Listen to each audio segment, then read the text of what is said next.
Nous vous supplions, Seigneur, de répandre en toute bonté votre grâce dans nos cœurs, afin que, de même que nous nous abstenons de manger des viandes, nous retirions aussi nos sens de tout excès nuisible.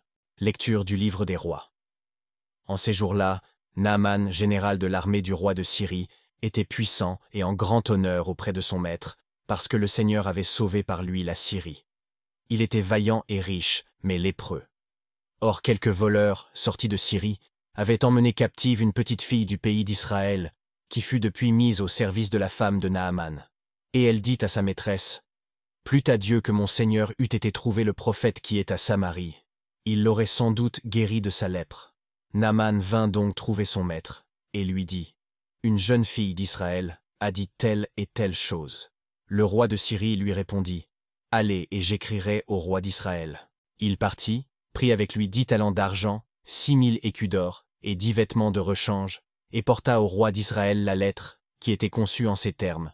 « Lorsque vous aurez reçu cette lettre, vous saurez que je vous ai envoyé Naaman, mon serviteur, afin que vous le guérissiez de sa lèpre. » Lorsque le roi d'Israël eut lu cette lettre, il déchira ses vêtements, et dit, « Suis-je un Dieu, pour pouvoir ôter et rendre la vie? Pourquoi m'a-t-il envoyé un homme afin que je le guérisse de sa lèpre?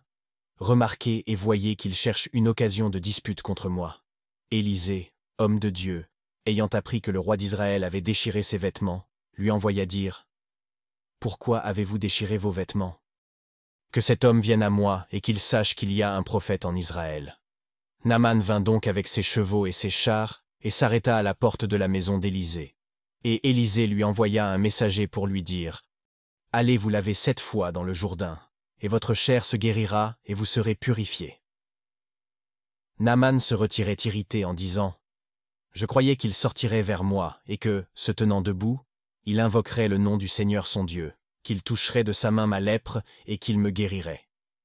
Les fleuves d'Abana et de Pharphar à Damas, ne sont-ils pas meilleurs que tous ceux d'Israël?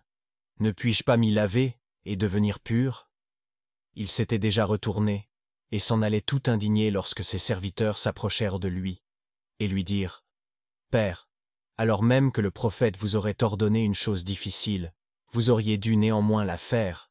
Combien plus deviez-vous obéir, lorsqu'il vous a dit, « Allez vous laver, et vous deviendrez purs. » Il s'en alla donc, et se lava 7 fois dans le Jourdain, selon l'ordre de l'homme de Dieu, et sa chair devint comme la chair d'un petit enfant, et il fut guéri. Et il retourna avec toute sa suite vers l'homme de Dieu, et il vint se présenter devant lui, et il dit, « Je sais certainement qu'il n'y a pas d'autre Dieu dans toute la terre que celui qui est en Israël. » Suite du Saint-Évangile selon saint Luc.